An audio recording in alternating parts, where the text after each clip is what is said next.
Sabi ko kay, kay Sir, parang nung hinayang ako doon sa 4 years. Sabi niya, huwag kang manginayang kasi growth pa rin yun eh. Growth ka pa rin. Hindi man yun yung in-expect mo. The fact na nastay ka ng 4 years, so malaking mata na daw sa ibang kumpanya yung stay ka ng 4 years. Sa akin pa lang.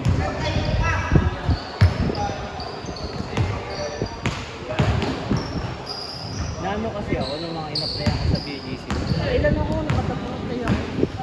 Hanggang ano yun, initial saka final interview nga yung isa eh. Parang doon ako kinukulang eh, doon sa mga masasabi kong alam ko. Yun yung kinukulang ko eh.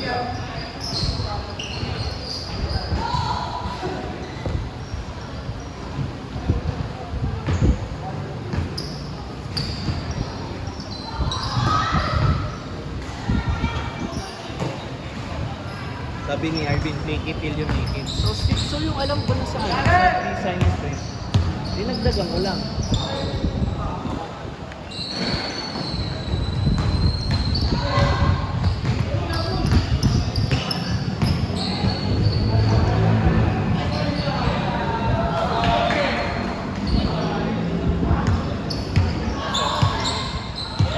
Ano pala rin?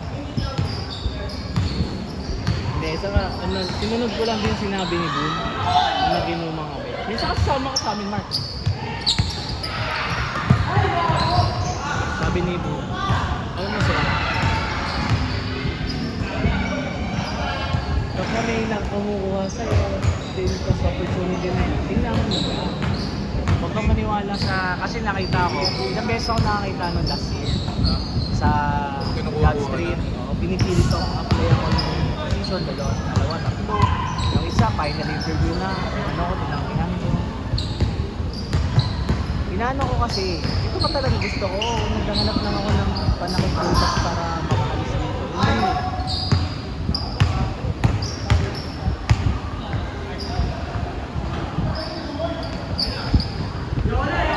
Mahirap kasi yung ganun yung parang ipipili ko yung sarili mo.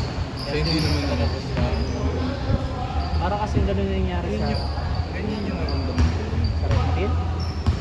Parang, kasi nga, parang, Hindi pa kasi natiis mo ng isang taon, no?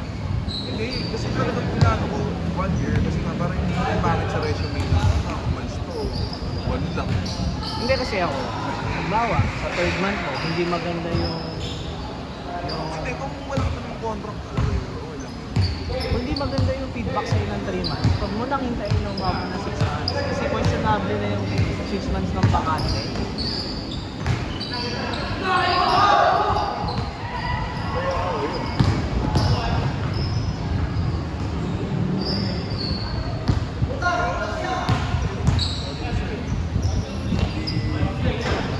Diba, naman ako.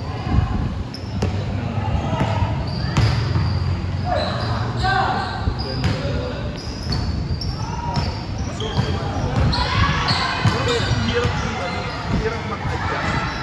Yung operations, maintenance lang. Kahit sabihin mo ko, Nagtataka nga ako sa'yo, paano ka napunta ng finance eh? business ad ako.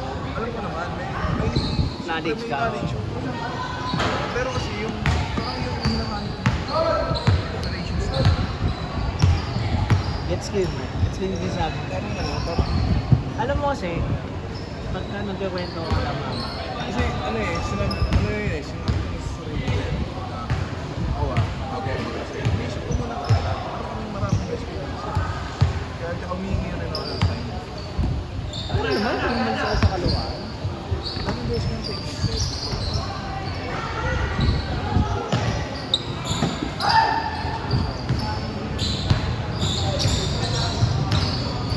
Ang sa akin, yung partner ko. Tapos iniisip ko, ilang buwan ako, pwede lang, ilang buwan ako pwedeng matayin ka. Nang hindi ako nakakabala ng iba. Ang binigay ko ng sarili ko, 1 month lang. Alam mo, sapat na yung 1 month na yun kung gusto mo makahanap, makakahanap ko eh. Sabi ko. Tapos ang dami ko dito, sobrang dami ng plans. ayaw nila ng rendering. Gusto nila, ano nga yung unemployed ka. Tapos, tinanong ko yung isang HR doon. Sabi ko, if you don't mind, if I ask, most of the company ba nowadays is unemployed rather than rendering. Sabi niya, yes naman. Sabi ko, siyempre isipin mo kung HR ka. Papayag ka ba? Pare, same experience, same knowledge, yan, yung dalawa. Yung isa rendering, yung isa unemployed, willing to start on Monday na. Ganyan. Siyempre, kailangan mo mapulpil yung decision. So, pipiliin mo yung unemployed. Kasi yung unemployed is ready na yun. Papasok na. Unlike sa render, ngayon nga, nagre-render ka ba? May adjustment period pa. 1 minute before change ha. It's the mark. Kasi alam mo, lahat ng mga na-apply ako nito. Ayun yung turning point sa akin. Sabi ko, kailangan ko na bitawan yung tension ko.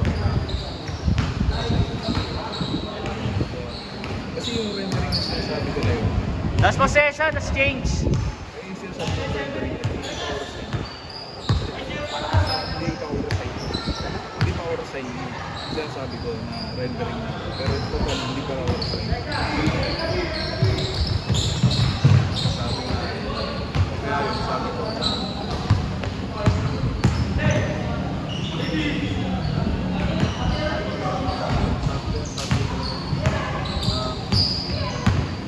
kailangan ko na i-let go. Hindi naman ako masaya. Hindi na ako, sabi ko, alam mo yun, may time na kasi pumapasok ako doon para sa mindset ko na lang pumasok. Hindi na lang. Mahirap na yun, may ganon. May enjoy ko pa yung work. Na-enjoy ko yung work. Hindi na.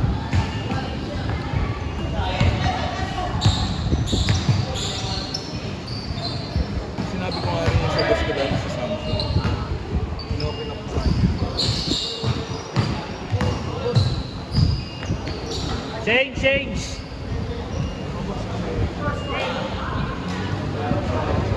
Hindi na ako nag-enjoy sa work. Ibig sabihin, turning point mo na yan. Sabi, mag-isip ka na. Sabi niya, lalo at umidad ka na. Sabi, kailangan mo na ng stable na work. Kailangan alam mong mag-enjoy ka ng matagalan. Pang long term work. Ay, isa rin yun. Sinahanap. Sabi niya, kumbaga, hanap ka na ng retirement work mo. Hindi na. Hindi ka retirement. Pagkakagalan. If ever nga na retirement work, Actually, may yun pa rin. Yan mo ba? Nakatapay ako nga, 30 bata. oo nga, kaya nga. Kasi, ito mangyayari dyan. Pagka hindi ka naghanap ng, hindi ka na pag-negotiate. Ano na din yung mag-isa? Oo, ganun nga. Pero kasi ako, ayun nga, hindi sabi sa akin ng manager ko, pabalikan na dito, kahit sa rain din. Sabi ko, kasi parang ayoko nilagyan tamakasutas si Samsung. Parang, pag bumalik ako, sabihin na ng tao, bumalik lang daw, siya ayaw na sabali. Sabi ko, sir, sabi ko, sir, tsaka ayoko lang din ang pwesto ko, yun lang. Gusto ko, sabi ko, gusto ko maging warehouse manager. Kasi parang yan, kumbaga, laking Maynila ako. Ako laking warehouse. Ay ko kaya hindi ko galing warehouse ako. Hindi ko doon ako mamubog eh. Mamubog ako sa warehouse. Sabi ko, ano yung puso sa sabi ko, magpapalit ko yan 5 araw na pasok sa 6 na araw na. Kahit pumasok ko ng linggo. Sabi ko, kasi sabi ko, mas na-enjoy ko yung ginagawa. Hindi yung sabihin ko, nakatay ka ng oras sa trabaho. Ayun yung pinakayo ako yung work ethic na wala ko ginagawa. Ginagawa ko sa trabaho ako. Yung mag-aantay ka ng uwian, tapos wala ka nang ginagawa. Yung nararamdaman mo yan. Kasi alam mo, Work ethic automatic na mali yun eh. Kino-compare ko siya sa work ko sa auto, work ko sa hindi madali. Talagang madali maging purpose. Procurement? Madali. Pero kasi, dude, pagtapos mo, lalabas mo na yung parang hindi mo alam eh. Nahanap ko yung dating sila.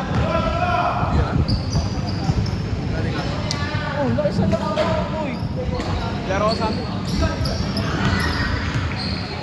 Ingat, Tins! Sabi mo mo. Sabi ko na, sabi ko nga eh. Sabi ko sa sarili ko. Nilalang ako na na eh. Nilalang ako sa bus. Hindi, pagkatas yun eh. Ano yun eh? Pagod na ako. Sabi ko nga. Hindi ko na sa sarili ko. Sabi ko dito. Ginagawa ko para nahirapan mo. Pero di na. Pero ganun na. Takot na yun.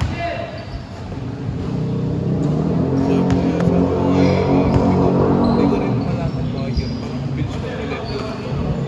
Kasi wala na yun. Ay nga eh. Sa...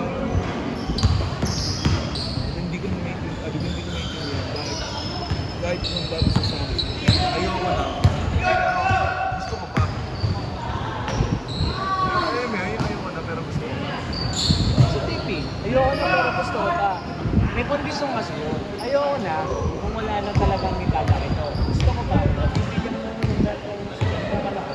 Mapapalaki namin ang mabibigay ko yung sahod na gusto ko. Kahit sahod lang, ibibigay ko lang HM mo. Kasi sahod lang, sabi ko na. Real talk, siyempre may hirap.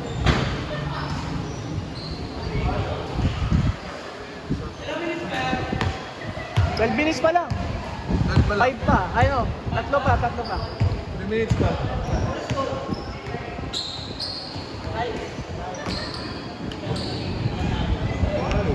Enjoy ko na.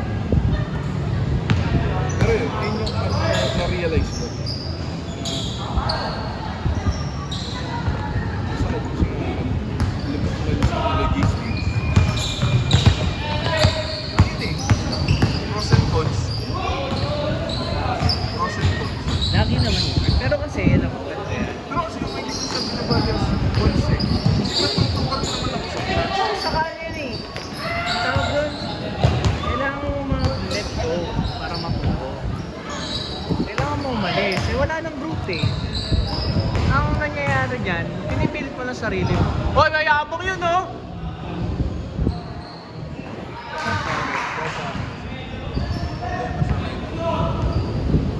Sahod ko gano'n. Pero yung work,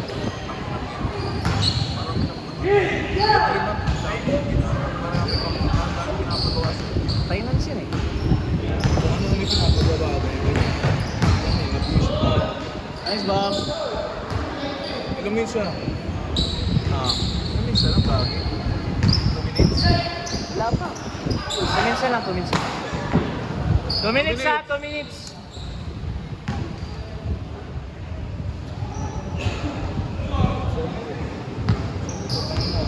Ano na ako, okay na ako. So, let go ko na siya. Ako kasi iniisip ko, bukod sa kung saan ako masaya, doon kasi magsisimula yun eh, kung saan ka talaga masaya eh. Sabihin mo bago. Pero kasi yung industry ng iniikutan. Warehousing, ganyan, operations.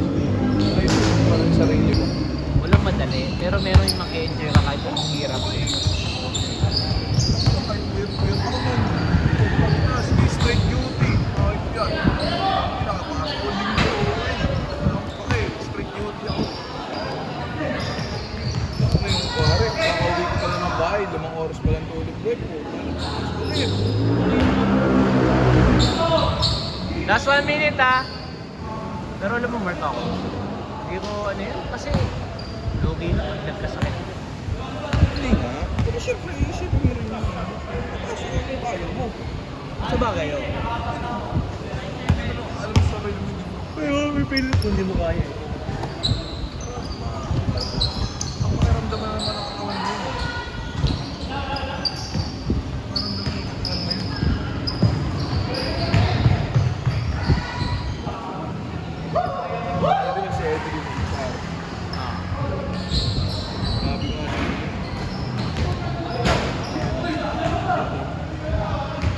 Last possession ah. Last possession, last possession. Mahirap pero kailangan. Alam mo, kung gusto mo, Last possession. kung gusto mo, 15 na.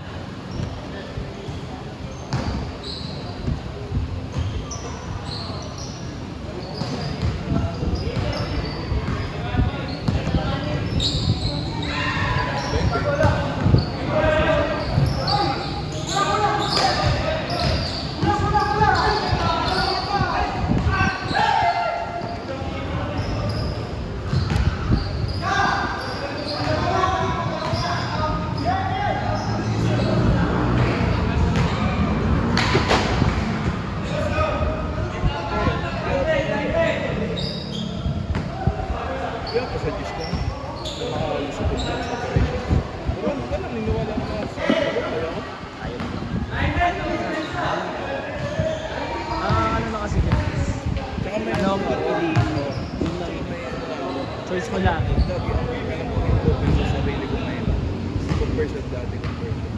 Kapag in-interview, consider. Cash ka, Gcash. Hindi na siya. Hindi na.